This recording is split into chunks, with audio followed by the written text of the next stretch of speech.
الحمد لله رب العالمين والصلاة والسلام على سيد الأنبياء والرسل محمد بن عبد الله وعلى آله وصحبه أجمعين. أما بعد، أعوذ بالله من الشيطان الرجيم. بسم الله الرحمن الرحيم. وأعدوا لهم ما استطعتم من قوة ومن رباط الخيل ترهبون به عدو الله وعدوكم.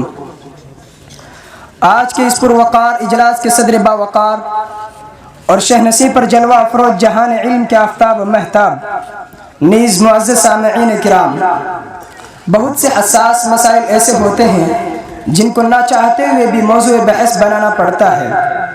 انہیں حساس اور نازک مسئلوں میں سے ایک مسئلہ فرقہ وارانہ فسادات اور مسلمانان ہند کا مسئلہ ہے. یہ ایک ایسا موضوع ہے اور ایک ایسا اذیتناک عنوان ہے جو دلوں کو تڑپا دیتا ہے، آنکھوں کو اشکبار کر دیتا ہے. یہ موضوع ہمیں حال کی حالت زار پر رلاتا بھی ہے، گلستان ماضی کی سیر بھی کراتا ہے اور مستقبل کا آئینہ بھی دکھاتا ہے. سامعین، اسلام امن و سلامتی اور صلح و آشتی کا مذہب ہے، مگر جب بھی فرقہ پرست باطل طاقتوں نے اسلام کو نیست و نابود کرنے کے ناپاک منصوبے بنائے اور مسلمانوں کے صبر کا پیمانہ لبریز ہو گیا تو اللہ تعالیٰ نے مسلمانوں کو حکم دیا کہ مسلمانوں اب تم بھی باطل کو جڑ سے اکھیڑ پھینکنے کے لیے میدان جنگ میں آ جاؤ اور ان کافروں اور مشرکوں سے جہاد کرو جو اسلام کی آواز کو دبانا چاہتے ہیں، جو قرآن کے پیغام کو روکنا چاہتے ہیں. تم ان کی کمر توڑ ڈالو اور ان کو دندان شکن جواب دو. وقاتلوہم حتی لا تکون فتنۃ ویکون الدین کلہ للہ. اسلام تو امن و سلامتی کا پیغام دیتا ہے، مگر باغیوں، ظالموں، مشرکوں اور منافقوں کو معاف کرنے کا قائل نہیں ہے، بلکہ مسلمانوں سے کہتا ہے اے مسلمانوں، تم اپنے دشمنوں کے حق میں غیر خدا بن جاؤ، شیر ببر بن جاؤ، یہاں تک کہ وہ تم سے خوف و ہراس محسوس کریں. وَلْيَجِدُوا فِيكُمْ غِلظَةً، کہ تمہارے اندر سختی پائے. پھر آگے ارشاد ہے وَقْتُلُوهُمْ حَيْثُ وَجَدتُّمُوهُمْ، کہ تم اپنے دشمنوں کو جہاں کہیں بھی پاؤ گاجر منی کی طرح کاٹ کر رکھ دو.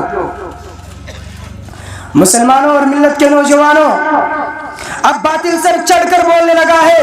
اب تک تمہارے گھروں کو جلایا گیا، تمہاری بستیوں کو پھونکا گیا، تم نے صبر کیا، تمہارے بچوں کو یتیم عورتوں کو بیوہ کیا گیا، تم نے اب تک نہ فسادات کی بھٹی میں جھونکا گیا، پھر بھی تم نے کچھ نہ کیا. لیکن اب براہ راست تمہارے عقیدہ و ایمان پر ضرب لگائی جا رہی ہے، تم سے تمہارے مساجد چھینے جا رہے ہیں، تمہاری غیرت و حمیت کو للکارا جا رہا ہے، تمہاری خودداری پر حملہ کیا جا رہا ہے.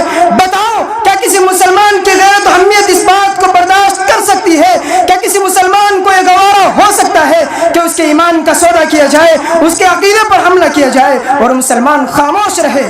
نہیں نہیں، واللہ یہ ممکن نہیں. مسلمانوں اور ملت کے نوجوانوں، اب تو کچھ کہنے اور کرنے کا وقت ہے، اب تو باطل کو مٹانے کا وقت ہے. اب حالات بتاتے ہیں، ماحول بتاتا ہے کہ مسلمانوں اب غفلت سے بیدار ہو جاؤ اور اسلام کی حفاظت کا عہد کرو. اسی میں تمہاری کامیابی ہے، اسی میں تمہاری نجات ہے، اسی میں تمہارا وقار ہے. مقتل کی طرف اب جاتے ہیں اے موت تیرے لب چوم کے، ہم لجام شہادت پیتے ہیں ساقی کے ادا پہ جھوم کے. ہم شمع یقی کے پروانے شعلوں سے محبت کرتے ہیں، اے عزیز ہماری راہ سے ہٹ، ہم موت کی عزت کرتے ہیں. مسلمانوں، تم کس وہم و گمان میں ہو؟ کیا تم کسی غیبی مدد کے منتظر ہو؟ تو سنو، غیبی مدد کب، کہاں اور کیسے آتی ہے. اسپین ہاتھوں سے جاتے وقت غیبی مدد نہیں آئی، خلافت عثمانیہ کے خاتمے کے وقت غیبی مدد نہیں آئی، اسرائیل کے قیام کے وقت غیبی مدد نہیں آئی، بابری مسجد شہید ہوتے اور چھنتے وقت غیبی مدد نہیں آئی، عراق اور سیریا برباد ہوتے وقت غیبی مدد نہیں آئی. پھر بھی ہم گھروں اور مسجدوں میں بیٹھ کر غیبی مدد کی صدائیں لگا رہے ہیں. غیبی مدد کب آتی ہے؟ غیبی مدد تو جنگ بدر میں آئی تھی، جب ہزاروں کے مقابلے میں صرف 313 میدان جنگ میں اترے تھے. غیبی مدد تو جنگ خندق میں آئی تھی، جب محمد عربی نے پیڑ پر پتھر باندھ کر خود خندق کھودی اور میدان جنگ میں اترے. غیبی مدد تو جنگ احد، حنین، تبوک اور فتح مکہ کے وقت آئی تھی.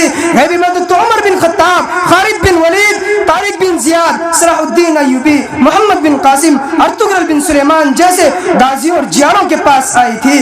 غیبی مدد تو افغانستان میں آئی ہے، جب بھوکے پیاسے طلبا نظام الہی کی جستجو میں میدان جنگ میں اترے ہیں.